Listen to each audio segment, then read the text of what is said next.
એટલે મારે એના હાટુ એક હાલણું ગાવું પડશે. દીકરો મારો ડાયો પાટલે બેસી નાયો પાટલો ગયો ખસી મારો દીકરો ડાયો આવતો છે હસી once more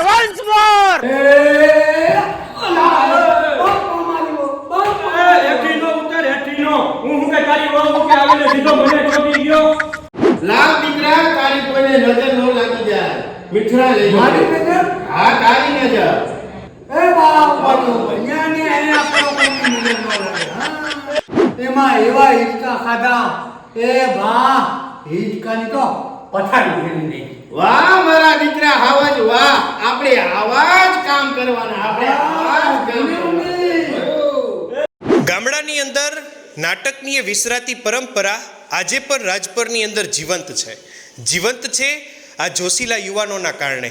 આરબી ન્યૂઝની અંદર આપ સૌ લોકોનું હાર્દિક સ્વાગત છે ને હું છું તમારી સાથે રવિ બરાસરા. માતાજીના આરાધનાનું પર્વ નવલા નોરતા એટલે કે નવરાત્રિ આવી રહી છે. આ નિમિત્તે ગામોની અંદર પરંપરાગત નાટકોનું વિશેષ આયોજન હોય છે. એવું જ એક સુંદર મજાનું આયોજન રાજપર ગામે છે અને આ યુવાનોની ટીમ એ નાટક ભજવવાની છે. ત્યારે ગૌશાળાના પ્રમુખ આગેવાન સંચાલન જે કરી રહ્યા છે એ કેશુભાઈ અત્યારે હાલ આપણી સાથે જોડાયા છે. સૌથી પહેલાં સ્વાગત છે કેશુભાઈ. અને આપણે આ ગૌશાળાને કેટલોક ટાઈમ થયો? આપણે 2001થી ચાલુ કરેલ છે. 150 ગાયો હે. 150 ગાયો. દર વખતે આપણે લગભગ નાટકનું આયોજન હોય કા? હા. ઓકે, તો આ વર્ષે નાટકની અંદર કયું નાટક છે, શું કાંઈ છે એના વિશે કહો ને. આ વખતે સમ્રાટ હર્ષ ને દેવનો દીધેલો દામલો કોમિક છે. પેટ પાડીને તમને હસાવશે તો તમે સૌ બધા આવજો.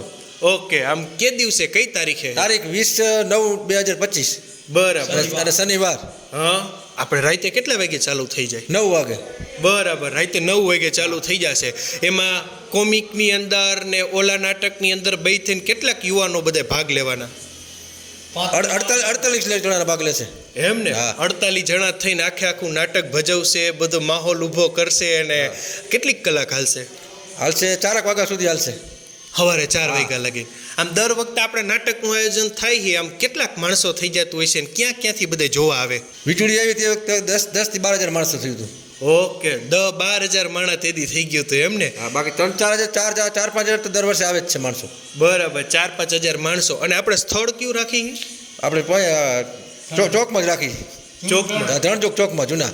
બરાબર, જૂના ધણકોટ ચોકમાં જાપા પાસે અમૃતાલયમની સામે કા? હા, ઈ આખું જે ઓલું ચોગાન છે એટલે મોરબી વાળા જે ઓલા લીલા લેરે આવતા નથી એની સામેનું જે આખું ચોગાન તમે ગાડી પાર્ક કરો હો ને ઈ જ જગ્યા. બરાબર. હા, બસ ઈ ચોકની અંદર આ વર્ષે પણ નાટકનું સુંદર મજાનું આયોજન છે. હા, તો તમામ ભાઈઓ બહેનો આવવા નમ્ર વિનંતી. રેડી કહેવાય. લ્યો, આપની અનુકૂળતાએ તે દિવસે નાટક જોવા માટે ચોક્કસ પધારજો.